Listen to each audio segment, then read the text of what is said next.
Y esta será también la semana de la contramarcha. Miércoles, 1 de mayo, Día Internacional del Trabajo. ¿Saben ustedes por qué? Conmemoración de la sangrienta represión que sufrieran los obreros de la fábrica McCormick durante varios días de abril y mayo de 1886 en Chicago, en los Estados Unidos, reivindicando sus derechos, que bajaran la jornada de 12 o más horas a solo 8 y que no se discriminara, ¿no?, tanto para mujeres, hombres y niños que trabajaban en aquel momento. Pues se viene otro pulso, duelo, batalla política en las calles este miércoles, luego de lo ocurrido el domingo 23 de abril, cuando miles marcharon en las calles gritándole al gobierno fuera Petro. También hay otra reforma que va a entrar en firme al debate y la controversia: la reforma laboral. Claves, vean, una de ellas, el tema de la estabilidad laboral, la contempla, es decir, que la regla general sea el contrato a término indefinido. Y otra más, se las adelanto, el que los despidos de un empleado, así sea por justa causa, se endurezcan. Ya no los decidirá unilateralmente el empleador indemnizando, sino que podría definirse en un juzgado, un juez, incluso si el empleado fue a trabajar borracho. Pues hoy desarrollamos un candente debate. Dos pesos pesados, un furioso sindicalista y un empresario, empleador del mundo gastronómico. Vean esta primera parte de este candente cara a cara sobre la reforma laboral. 1 de mayo, marchas. Algunos dicen que es la contramarcha, la del domingo pasado, contra el gobierno. ¿Qué dice usted? Nosotros, pues, como sector privado y empresarios, lo que esperamos es que se celebren dentro del marco democrático, que cada facción que quiera manifestarse pues lo pueda hacer dentro del mejor comportamiento. Es la primera vez, si no me equivoco, que participa un gobernante de las marchas del 1 de mayo. Ha habido oportunidades anteriores, sí, pero esta de la historia más próxima esta. ¿Qué representa este miércoles 1 de mayo, luego de lo que ocurrió en las marchas del domingo, que pasó hace 8 días? Esta es una fecha que históricamente nosotros conmemoramos. Lo hemos hecho aquí en Colombia desde tiempos inmemorables. En medio de esas marchas nosotros dijimos no a la Ley 100. Reformas que modificaron las relaciones laborales en detrimento, obviamente, de los derechos de los trabajadores. Recuperar esos derechos, se trata de eso. ¿Usted lo ve así? Lo que sucede es que en el ámbito productivo, empresarial, las condiciones cambian. Tal vez desde la visión de derechos no. Decimos, bueno, los derechos, para que se puedan sostener, necesitan unos recursos que lo permitan. Y en el sector nuestro, por ejemplo, si ustedes conmemoran 3 años del estallido social, nosotros conmemoramos 3 años de inflación. Y la inflación es una presión en los costos de un negocio tremendo.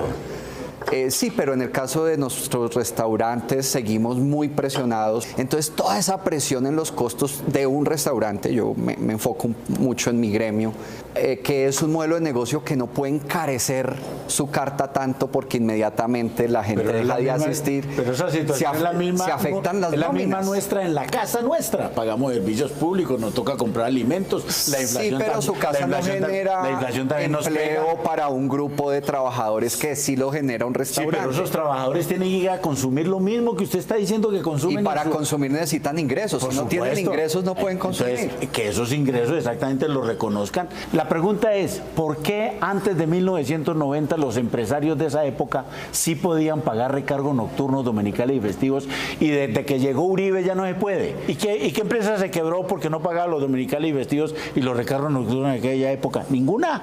Pero eran condiciones macroeconómicas muy distintas. Digamos que eran empresarios más verdes berracos y los de ahora son flojos y se acostumbraron a los privilegios. No, de ninguna manera, porque yo creo que sí. Mi sector está lejos de ser un sector privilegiado. Nosotros tenemos una facturación. Sí, pero no quieren pagar eso. Muy bajita. No, nosotros. Si no, un privilegiado, reconózcanos eso. Juan Diego, hay un tema muy importante que Fabio pone sobre la mesa. Hoy ni subiendo sueldos conseguimos gente para trabajar.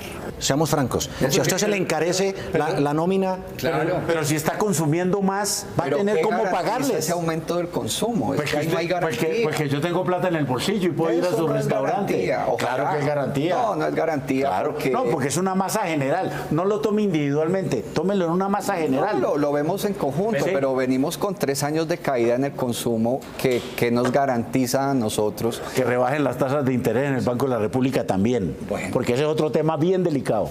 Hay 23 millones de trabajadores y la mayoría son informales. Sí. Una reforma laboral no debería tender a buscar que a esos informales se les contrate con todas las formalidades de ley en la medida de lo posible.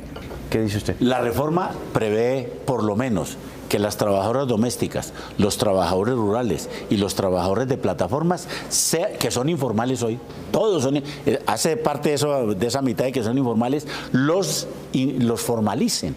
¿Sí se formalizaría más gente con esta nueva reforma laboral o todo lo contrario? No, claramente no, porque es que si un empresario no aguanta los costos de las exigencias de las normas, pues la única manera que tiene para sobrevivir es la informalidad. Y que no se patrocine esa informalidad, porque es que yo creo que también existe como una complicidad general en Colombia, decir, no, pobrecito, es que tal persona es pequeñita, no le exijamos, pues la vamos a someter a las peores condiciones posibles. Yo acepto que el que vende los dulces, entre comillas, en un semáforo, evidentemente es un trabajador informal, porque está en el rebusque. Pero un panadero que puede ser contratado y que está contratado, ¿por qué lo van a contratar como informal? Porque no tiene los recursos para pagar a alguien. Ah, entonces estamos hablando no de informalidad, sino de ilegalidad, Guillermo, sí, claro. Por Dios. O fomenta la ilegalidad. No, ese es el problema. Entonces nos van a echar aquí el cuento ahora nosotros de que entonces tenemos que vivir con la ilegalidad. No, nosotros ojalá la economía se formalice, sería lo mejor para todos. Pero que usted me está diciendo exactamente que no lo van a contratar de manera legal, sino informal. Lógico, pues porque eso, no tienen los recursos. Pues eso es ilegal. ¿Qué más trae la reforma laboral? ¿Qué otras cosas propone?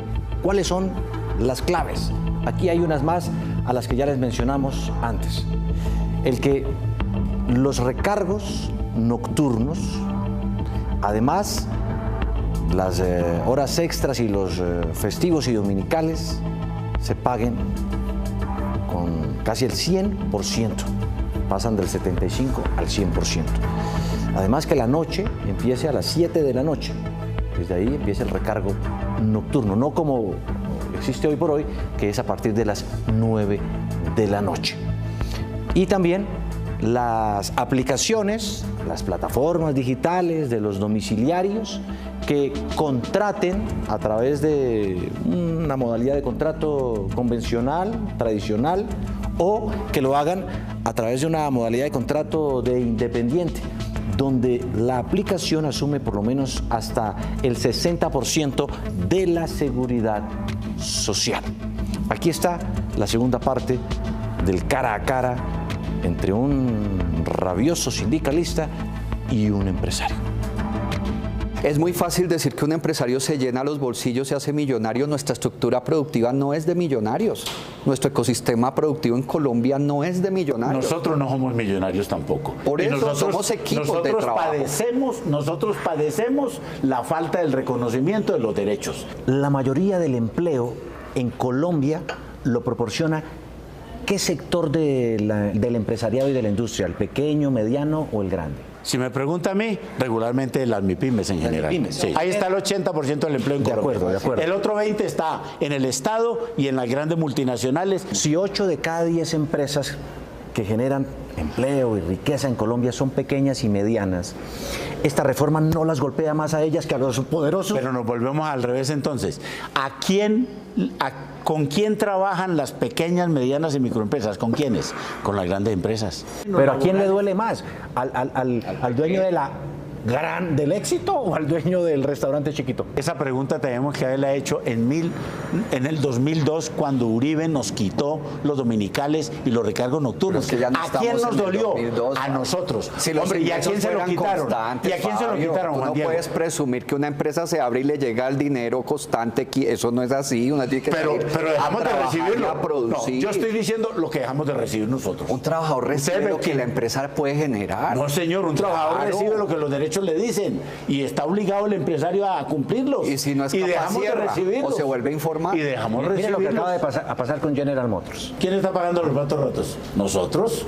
Nos acaban de quitar Quedan casi 800 empleos 800 directos, desempleados. directos. ¿Y por qué? ¿Por qué?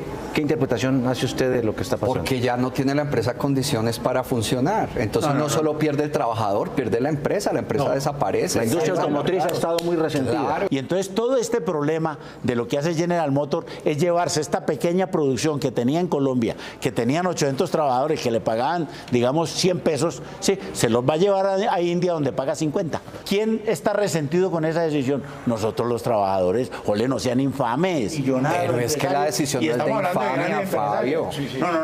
Tú no puedes decir que un empresario es infame porque despide un trabajador o porque ¿Cómo que cierra no? una planta. Una familia pierde opción. su opción. Hay poco empleo formal en Colombia. Sí, y así estamos es. perdiendo 800 más. Y lo vamos a encarecer porque sí, porque hay derechos. Yo creo que hay que entender la empresa también, Fabio. La razón por la que se impuso la ley 100 y todas estas reformas laborales era generar el empleo. Si se abarataba la contratación, había más puestos de trabajo. ¿Ocurrió Sí. eso?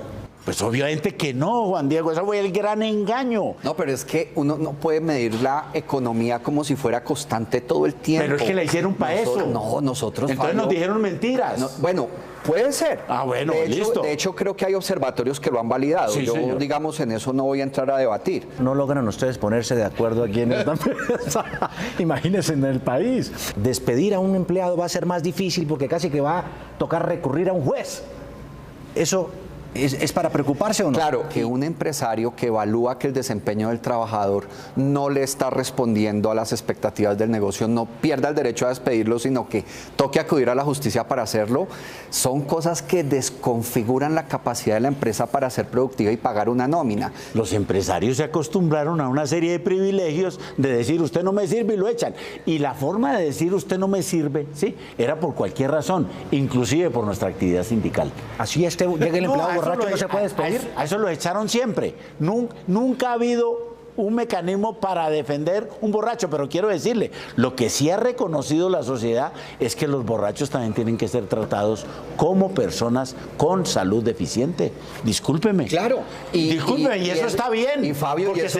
se trata de reivindicar ese borracho que por algunas circunstancias de la vida terminó en eso que es una droga, al fin y al cabo. Pero en cualquier Fabio, drogadicción. Entonces, no vas a negar que el derecho laboral siempre está a favor del trabajador. no, ojalá fuera así, No, hombre. no, Desde sí lo es. El 1900, derecho desde laboral 1990 nos quitaron, favorece a los trabajadores. nos quitaron la estabilidad laboral, bajaron sustancialmente la tabla indemnizatoria y entonces por cualquier motivo, sin justa causa, usted puede despedir a cualquier trabajador. Es decir, la perdimos. Por lo menos se dan la mano aquí. Claro, por supuesto.